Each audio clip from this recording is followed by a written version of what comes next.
இன்றைய காலத்திலே இந்தியாவை உலக நாடுகளில் மிக முக்கியமான ஒரு அங்கம் வகிக்கக்கூடிய ஒரு பெருநாடாக நிலைநிறுத்தி பார்ப்பதற்காக உழைத்துக் கொண்டிருக்கின்ற தலைவர்களையும் படை வீரர்களையும் தியாகிகளையும் கண்ணோக்கி அவர்களுக்கு இறைவன் நிறை ஆசிரை வழங்க வேண்டும் என்று இந்த நாளிலே நாம் மன்றாடுவோம்.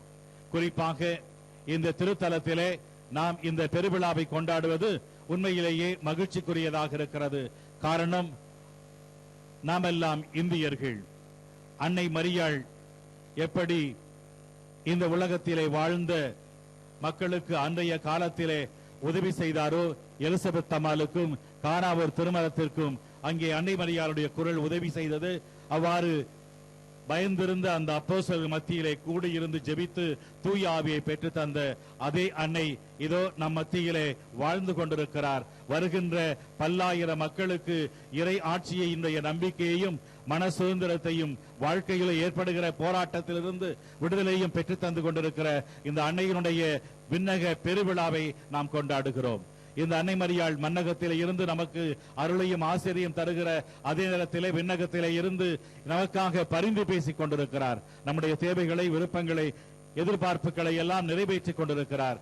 ஆகவே விண்ணேற்பு பெற்றிருக்கிற அன்னையிடம், புனித ஆரோக்கிய அன்னையிடம் நம்முடைய தாய் திரு நாட்டிற்காக நாம் அன்றாடுவோம். இன்றைய நாடு எந்த நிலையிலே இருக்கிறது என்பதை ஊடகங்களை நாம் பார்க்கிற பொழுது நமக்கு தெளிவாக தெரிந்து கொண்டிருக்கிறது. நல்ல ஒரு ரோல் மாடல் இல்லாமல் இருக்கிறது. இளைஞர்கள் மத்தியிலே நீதி, நேர்மை என்றெல்லாம் இருந்த காலம் போய் இப்பொழுது எதற்கெடுத்தாலும் வாழ்க்கையிலே அவர்கள் நினைத்ததை சாதிக்க வேண்டும் என்ற எண்ண ஓட்டங்கள் இருப்பதை நாம் காணுகிறோம். அப்படிப்பட்ட நிலையிலே சுதந்திரம் என்று சொல்வது ஒரு தனி மனித சுதந்திரம், ஒரு குடும்பத்தினுடைய சுதந்திரம், ஒரு நாட்டினுடைய சுதந்திரம், உலகத்தினுடைய சுதந்திரம். ஆகவே சுதந்திரம் ஒரு தனி வட்டத்திற்குள்ளே, தனி சுற்றுக்குள்ளே இருக்க முடியாது. சுதந்திரம் அது சென்று சேர வேண்டிய ஒரு பரந்த விரிந்த ஒரு கொள்கையை கொண்டிருக்கிறது. ஆகவே நாம் சுதந்திரமாக வாழ வேண்டுமானால் அது மற்றவருடைய சுதந்திரத்தை மதிக்க நாம் கற்றுக்கொள்ள வேண்டும், மற்றவருடைய மன உணர்வுகளை நாம் கற்றுக்கொள்ள வேண்டும் என்று இன்றைய நாள் நமக்கு அறைகூவல் விடுக்கிறது. அன்னை மரியாள் அதைத்தான் தன்னுடைய வாழ்விலே செய்து காட்டியதை விவிலியம் நமக்கு எடுத்து காட்டுகிறது. ஆகவே நமக்காக பரிந்து பேசுகிற, நம்முடைய துன்பங்கள், வேதனைகள், கலக்கங்கள், ஏமாற்றங்கள், எதிர்பார்ப்புகள் அனைத்து மத்தியிலே நம்மோடு வாழ்ந்து கொண்டிருக்கிற இந்த அன்னை நமக்காக பரிந்து பேசுகிற விடுதலையின் தாயாக இருக்கிறார், வீரமிக்க ஒரு தாயாக இருக்கிறார்.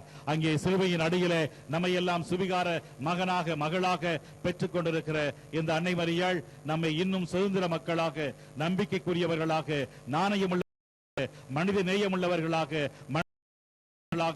மனிதனுக்கு சான்று பகரக்கூடிய லட்சியவாதிகளாக நாம் வாழ தேவையான எல்லா வரங்களையும் இந்த அன்னை நமக்கு பெற்றுத்தர காத்திருக்கிறார்.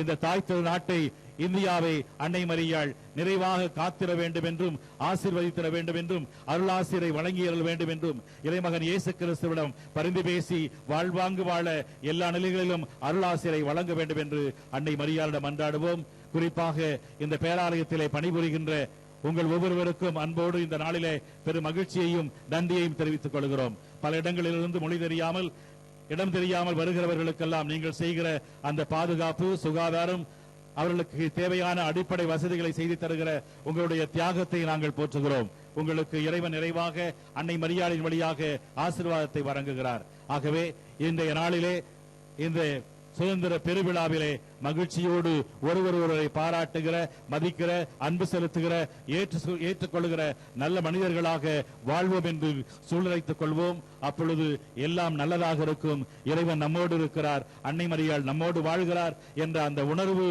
நமக்கு புதிய ஆற்றலையும், புதிய நம்பிக்கையையும், சுதந்திரத்தையும், சுதந்திர சுவாசத்தையும், விசுவாச வளர்ச்சியையும் நமக்கு தரும்.